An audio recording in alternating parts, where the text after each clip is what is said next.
But man, I'm just going to quickly get into it because man, walking out of this movie, I was not expecting, honestly, to like this movie as much because one of the big things I liked about this movie is that this movie is self-aware. It knows exactly what it is.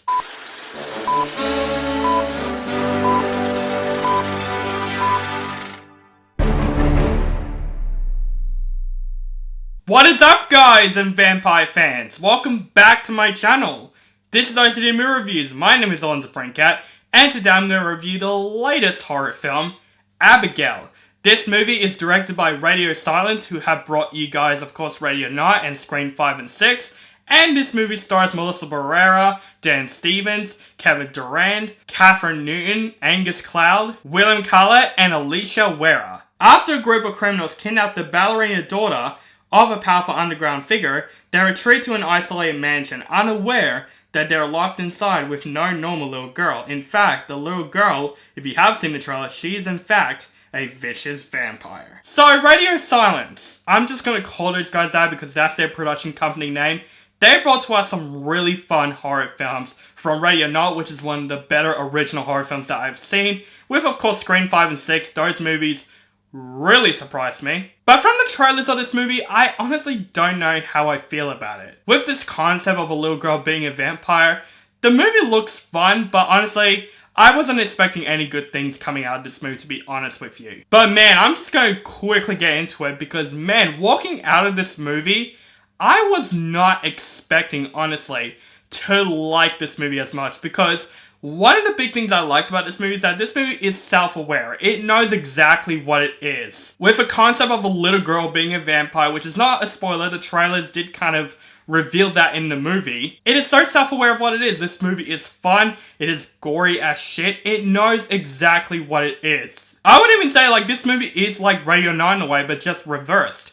And it's a really good cat and mouse game with a vicious little girl vampire, which I'm going to talk about her first, Alicia Wera. Hopefully I said her name right. She was from Matilda the musical. I really liked her in that film, but man, this film is one of the best breakout child acting that I have ever seen. She is so good in this film. Not just when she is a vampire. When she is a vampire in the movie, she is really badass. But when she's just faking it with all the tears and stuff, you feel very convinced, and you can tell that she is a trained child actress that knows what she is doing. She is so good as Abigail in this movie. She is so badass. The words that she speaks out in this movie, I was like, man, this child is a star, and she what made this movie. Alicia Wera is probably one of the better child actings that I have seen in a long time. She is a badass vampire in this movie. Also, Melissa Barrera. Man, this proves that she is a new horror lead icon. She is just so good in this movie. Her story of the film is definitely the most sympathy out of the rest of the criminals in this movie. And I think Melissa Barrera is literally a horror icon. Like, she literally knows how to act in these types of movies, and I think she does a great job in the film. And her not being in Scream 7 is probably one of the biggest mistakes because it proves to us here, she is really good in this film. Also, man, this is a year for Dan Stevens, just having so much fun playing these roles. He was so much fun in Godzilla x Kong.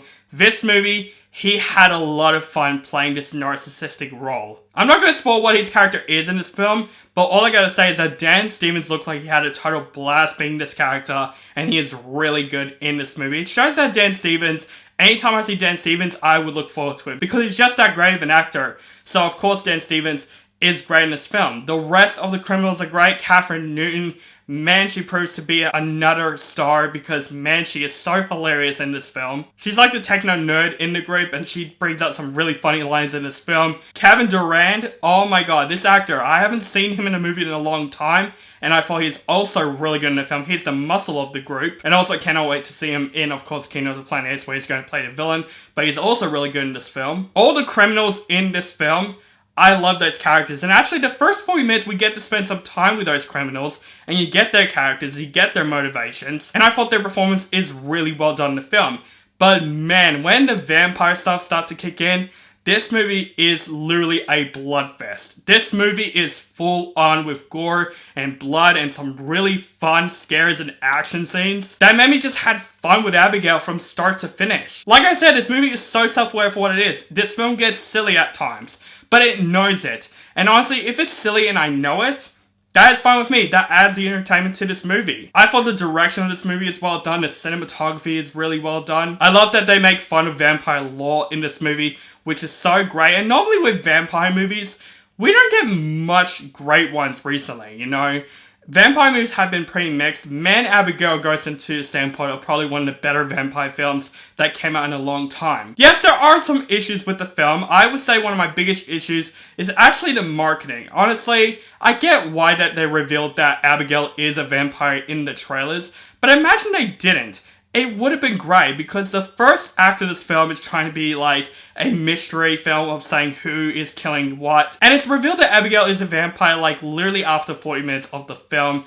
But from the beginning, we already know what's going to happen. But like I said, I understand why they put Abigail as a vampire reveal in the trailer, or else people probably won't see the movie. But I feel like it would have been more interesting if they didn't put that in the trailer. Also, the ending. I think the final act is badass. It is awesome, not going to spoil what's going to happen, and it was ending in a way where I'm like, this is actually a good ending. And then a thing comes in the middle of nowhere. Now, it did bring up to that moment, but at the same time, I felt like the movie should have just cut that random bit out, because it literally goes with like someone literally walking out, and this random thing just happens, and I'm just like, okay, that's kind of random and in the middle of nowhere, and then it just moves on from that specific thing getting out of the situation. I don't know, I just find that kind of odd. I get why they put that in there because of course it's leading to the moment, but it just came out of nowhere. If you see the movie, you know what I'm talking about. But guys, that is all my issues because overall, Abigail is another horror hit of this year. This movie was a total blast from start to finish. This film is literally a bloodbath of a movie with a badass little girl vampire. Alicia Guerra is so great in this film with the rest of the cast from Melissa Barrera and Dan Stevens and Catherine Noonan. Everyone in this film is great in this film. From start to finish, I was aware what this movie is. It is so much fun. It's badass. It's very gory. Lots of blood. It's definitely a film for vampire lovers out there. This movie is definitely a cat and mouse movie from start to finish, and I cannot wait to see what Radio Silence does next because they are so good with their horror movies right now. I gotta say, for Abigail, I would say go see this movie on the big screen. Also guys, this movie also has a tragic element too because the actor Angus Cloud, who was in this movie as one of the criminals, unfortunately passed away. So this movie does do a little Moror tribute at the end, which is very, very sweet. But yeah, I just gotta say quickly, rest in peace Angus Cloud. He was really good in this movie also. Man, it sucks that he died because he died so young. So guys, that is my review for Abigail. Let me know what you think of this movie in the comments below. And what is your favorite vampire movie? Let me know that also in the comments below. Make sure you guys follow me on social media links down below. Keep contact with me and make sure you guys subscribe to my channel. Notify for my latest movie reviews and other movie related content. Thank you guys so much for watching and have a nice day.